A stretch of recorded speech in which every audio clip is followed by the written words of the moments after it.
You're watching Green Homes and Bacon. Hello, thanks for tuning in and welcome to my brand new series, Green Homes and Bacon. I'm Warren Kibblewhite. And I'm Lee Gitcham. And together we'll be bringing you 10 feature and fun-packed episodes as we scoot around Australia, profiling our finest, smartest and most stylish of eco homes, while at the same time bringing you a host of great Australian products, people and ideas that help to make our future a cleaner, greener and brighter place. And why are we doing that, Lee?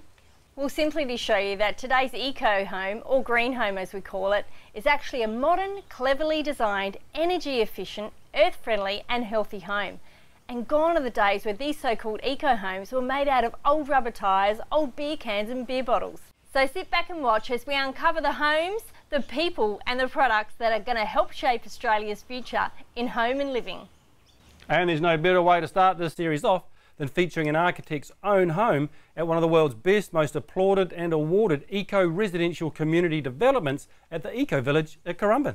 And I'll be hitting the streets of northern New South Wales and southern Queensland to get a wider public opinion of what they think a modern green home really is.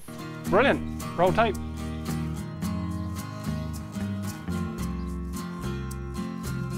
We're headed for the town of Currumbin, which is best known as a quaint beachside village located at the southern end of Queensland's Gold Coast. Sitting in the shadows of surfers' paradise, this quiet but popular seaside suburb offers stunning surrounding and hillside real estate. Sunrises are an understandably early morning favourite for the surfers, the fishermen and the photographers. A small range of boutique shops and cafes line the Esplanade, which also plays host every year to the internationally renowned Swell Sculpture Festival. But we're headed just a few kilometres into Currumbin's rich and lush hinterland to one of the world's most awarded and applauded eco-residential community developments.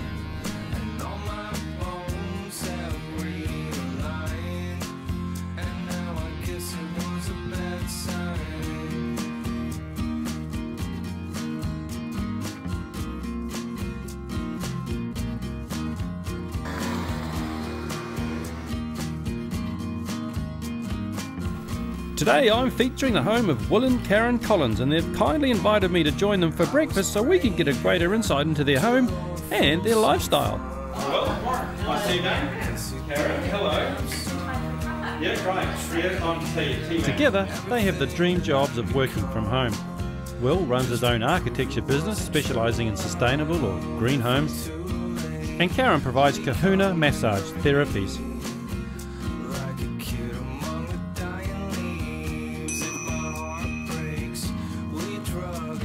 Their average day starts out with an early morning walk, and time off for them is usually spent sailing somewhere off the Queensland coast.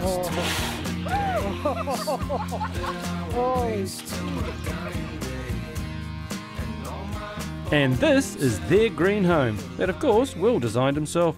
But more about that later as I find out what's for breakfast. We usually have fruit and muesli and a bit of toast, tea. Bacon, eggs? No? Oh, we don't eat bacon here. You don't eat bacon? No, but we've got some bacon, not bacon, veggie bacon rashers. Yeah, really? Vegetarian pig. So you're vegetarians? Yes. Oh, really? Yes. Okay. Yes. So how long have you been a vegetarian? You're born vegetarians? No. No. That's the transition you make, I imagine. No, it's about 18 years ago I started transitioning to be a vegetarian, and now I mainly eat a lot of raw food because it's great for the body. It makes you have more clarity, and it's great for the environment as well. So 18 years ago, were you with Will then? Were you two together? Yes. Yeah. Yes. Well, so was Will a vegetarian? Were you the same at that stage, or did you resist? I eat what she cooks. So, Are you cooking? Vegetarian, well, yeah, breakfast. Roles. I do breakfast, but I don't do a lot else. But yeah, Karen Converted you? Converted me, yeah, that's the word. I think the good thing about being a vegetarian is that the kids would never ask what's for dinner. Because they know. Well, they still do, because I mean, you can make Chinese or Mexican or, you know, there's all sorts of things that you can make. So so you've got quite a fruit and vegetable garden here? Yeah, we've got a lot of produce that we, and that's encouraged because, of course, you're in here within the eco village, so I imagine that growing your own produce is something that's, say recommended, but it's probably encouraged. Would that be right? Yeah. Yeah. And being an architect, well, and designing your own home and designing green homes, or do you exclusively design green homes? No, I do other homes, but I always guide people in the direction The greener of sustainable. Yep. They don't always know that they're getting it, but yeah, I do educate them and tell them the good points about the design that they're getting, and you know, they don't have to go the whole hog, but I'll always be designing a house to be in the right orientation and with cross-flow ventilation and having awnings over the windows to keep the sun out. Yeah, so there's a lot of those sort of intrinsic principles in green home design that you could put into a client's property and they wouldn't necessarily know that you've kind of greened them up a little bit, haven't you? What you're doing is you're making the home more efficient and you're saving them money. Yeah, and making them much more comfortable. Yeah. So, you know, it doesn't matter whether they don't need an air conditioner and they don't necessarily need a heater. And they'll be more comfortable living in the house year round without even realising it. And so was it a no-brainer for you to buy a block here and build this home?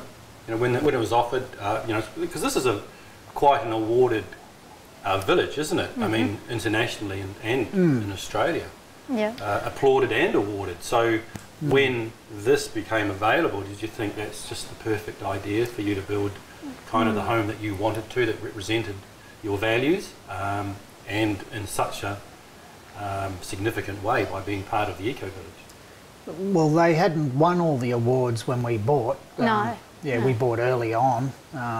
We're one of the first 20, I think, on the list to buy, because you can put down an expression of interest before they even had it on the market. So, yeah, Karen was the main decider in moving here. I guess since I was young, probably about 14 or 15, I always it really pulled me, the eco concept of living like this in an eco village. So when the opportunity came up that there was one close by and we were going to live near the beach, which is great because a lot of them are kind of out whoop in the western districts or out a long way, and you have to drive to get to any services or the beach. So this is great. It was only 10 minutes away from the beach, which I loved. And you're out in the country, you're surrounded by beautiful mountains here. Because there's lots of principles that can go into a home that make it environmentally friendly, that make it sustainable and make it energy efficient. So I guess what am I asking is there a definition of a green home? And I guess the answer is probably not specifically. Would that be fair to say? Yeah, that would be fair to say, because you can have a green home and it can be fairly basic in that you just have the basic principles. Sunshine getting in winter, not getting in summer. Cross-flow ventilation, insulation in your walls, that's a really important thing. And it's a really basic thing to have. So that makes up, there's your basic green home. Yes. In a nutshell, as long as you have those principles, you're going to be more comfortable. But then you get to something a bit more extreme like this house, where we have a lot more features that make it a green home. Yeah, you can have non-toxic materials, locally sourced materials, like local granite, recycled materials, thermal mass, the rammed earth walls, the concrete tank. So we've come a long way from people's perception, perhaps in the 70s, that a green home was probably made out of rubber tyres and beer cans, in a way. Yeah. Because do you think there's sort of stigma? I mean, if you use the term green home, I mean, for the lay person, what does that conjure up? What does green home mean to the average person on the street? Well, coming up after the break, Lee hits the streets to ask that very question. You're watching Green Homes and Bacon. So, Lee and myself hit the streets to find out that it's not always easy going, but we soon coax a few scattered locals to explain to us what their perception of a modern green home actually is. Well, a green home basically is a self-sustainable home. Solar power, like a water tank. Can be designed in solar passive way. Perception, be environmentally friendly, efficient lighting, hot water systems, things like that, solar panels, LED lighting. I think it's something that's probably environmentally friendly, both in construction aspect and an energy usage aspect. Using composting toilets and recycling grey water to put on the gardens. Is running sufficiently without having to obviously feed too much out of the power sources that we currently have, or the water source. So having your own water tank on the property and having lighting or solar panels and stuff like that, that would not obviously be draining the area of the electricity that they have. So insulating the home correctly to utilise its heat and its cool, etc. So just an eco home, like solar power and like using like recycled water and stuff, having water tanks and that, yeah. You know, recycling kitchen wastes, having a worm farm or putting your compost on the garden. Yeah, so it means a lot to me and our planet. Okay, so our candid research on the street shows most people's perception of a green home is that mainly of technologies, such as solar, water capture and efficient lighting, and not of the all-important design. Meanwhile, we've all adjourned to the balcony for breakfast's second course, and Karen comes out with a rather unusual term. We had a woofer stay with us last month. A who? A woofer. A woofer? You've never heard of them? No. Willing worker on organic farms. So they're from overseas. They come here and they travel around Australia usually with their backpacks, and they'll stay at organic farms and help you out. So you just give them food and somewhere to sleep, and they work for you in the day. So yeah, Great. You've never heard of that? No. Have you heard of it? No? And clearly the crew haven't Really? heard of it either. Where you guys been? I've heard of a woofter. And it's not long before the conversation gets back to the topic of food and saving the world. I guess a health issue, or thinking that it's a more healthy avenue to take with your diet. Or There's a few levels, because there's a sustainable level in that when we have cows and cattle and pigs, that all costs money to the environment. The amount of water for the grain that we have to feed the animals, Fuel. the farms that we have to put them on, the fuel to get them to the shops. I mean, it all costs a lot of money. So sustainably, it's not a good thing. Environmentally, sustainably, not a great thing. And also, you're causing harm to another being as well, so there's that sort of conscious decision. And then your body as well, but the less animal products you put into your body, the better. do you think that's what we're made to do as a society? Harm other animals, I mean. Are we supposed to? Are we supposed that to was do a trick question. Eat cows. Are we supposed to? Are we supposed to? Are we bred for that? Are we evolved for that? Well, Is that part of our makeup, our Well, DNA? That although we can make conscious decisions to do that or not to do that, but do you think it's part of who we are as a being? we can choose to be an animal eater or not. Yeah. So it's up to the person what they want to do with their life. Yeah, that's right. So we can make that choice, but do you think it's innately What you're saying us to do that? Have we evolved to be vegetarians or not? Perhaps we're evolving to be vegetarians. Yeah. Because society is evolving and growing more intelligent, and perhaps it's where we're headed to. Solving the world's problems over bacon and Not bacon and eggs. vegetarian bacon and eggs. Yeah. So how long are you here for, you guys? Living here? Yeah. Oh, hopefully for a long time. I like to think that we're here for a while. Yeah. Taking us out in a coffin, I think. Sustainable one. Yeah, cardboard coffin. Cardboard. Yeah. Or a hessian sack. So you think this will be your home for well into your Yeah. twilight years? Oh, Yeah, are we there already? Well, probably that's part of the beauty of your design, isn't it? That Yeah, you've created here. That's right. Your home's more or less divided in two, and you can. It has that flexibility of uses. Yeah. How you use it. Yeah. Yep.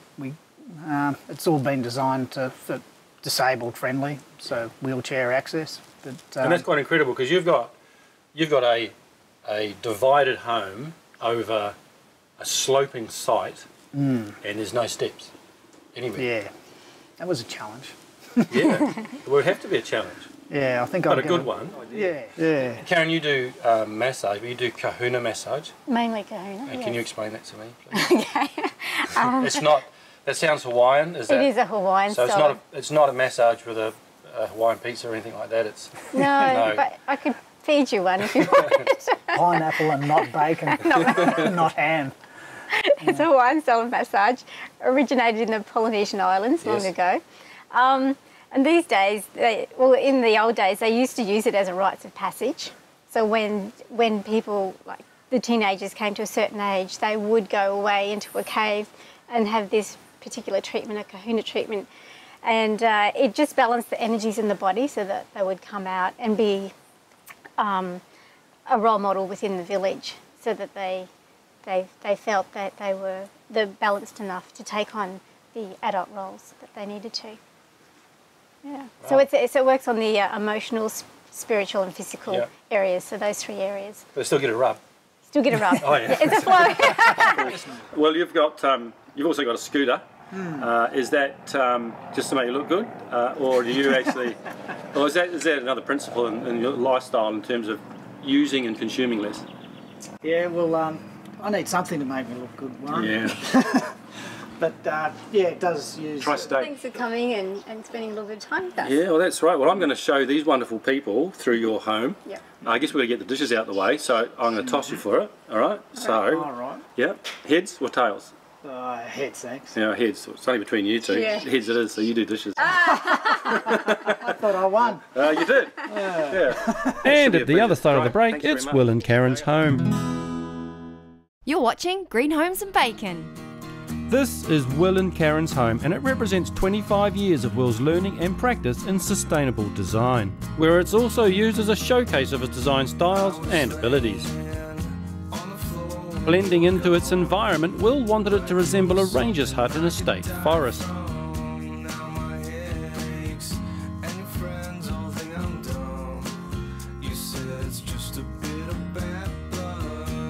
It's built in two separate pavilions that are joined together by a covered walkway. The pavilion design also enhances sun, light and crossbow ventilation to every room.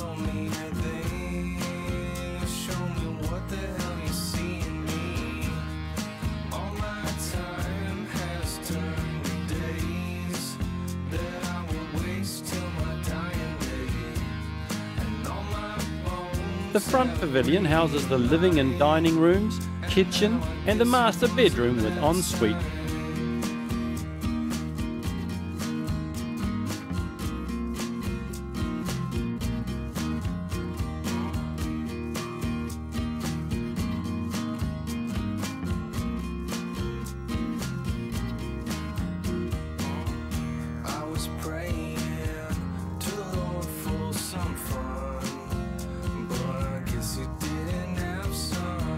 The second pavilion houses two more bedrooms with an adjoining and connecting bathroom. There's a laundry or utility room and an office or study. And both pavilions are surrounded by lush tropical plants, trees and water features.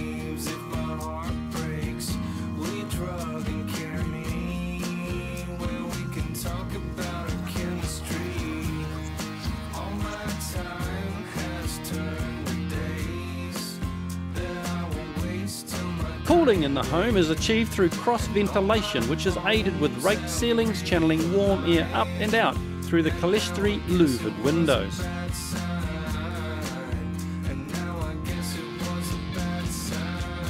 The sun plays a vital role to a green home, being used for electricity generation, passive solar heating and cooling, and of course light.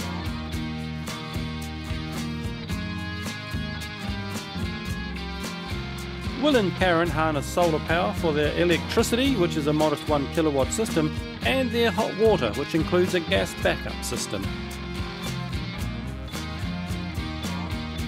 This passive solar design allows the thermal mass components of rammed earth walls and concrete floors to collect, store and distribute heat.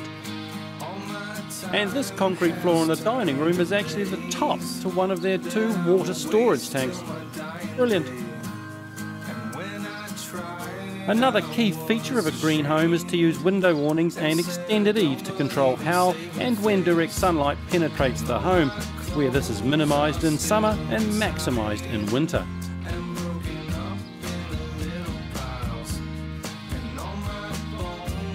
And recycled timbers have been used extensively on the floors, the beams, decking, doors and the vanity tops.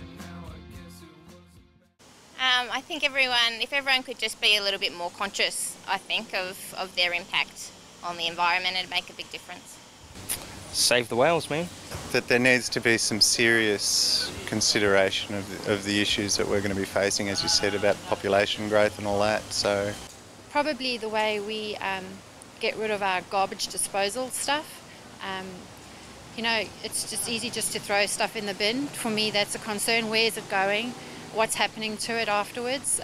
Like I said, having little children, it's a concern that we're teaching them the right way to get rid of our daily rubbish and our waste. So yes, to me that's a huge impact on our environment, and we should also be focusing on that as well. Recycling and you know, what is our imprint when the rubbish is actually picked up from our home, where it's going and what's happening to it. Legalise weed. Number of cars on the road and the pollution that they still create in the cities, and just clogging up the cities so that it's impractical to live there or work there.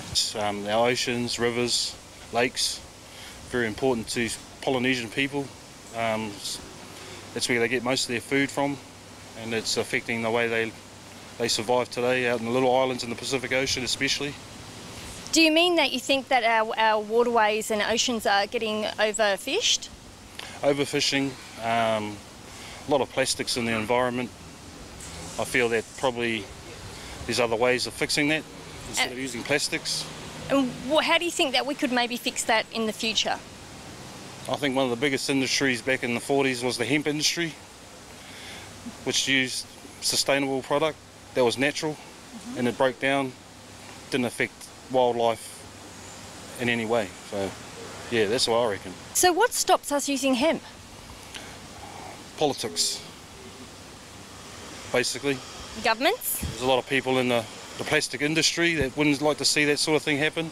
DuPont, things like that, companies like that, nylon companies, they don't want to see the hemp industry take off again because that'll suffer in their back pockets. Yeah. Well, that's the program for tonight. Thanks so much for joining us. Special thanks to Will and Karen for letting us into their home and their lives. They were great sports and fabulous people. And for anything else on tonight's program, you can head to our website at greenhomesandbacon.com.au or head to our Facebook page. You can like us, you can share us, and you can give us your comments. Next week, I'm heading out to another stunning home on the Sunshine Coast, while Lee... Well, I'm actually headed back to school just to see how eco-savvy our kids are really becoming. That's great. Well, until next week, see you later. Cheerio, bye. Cheerio.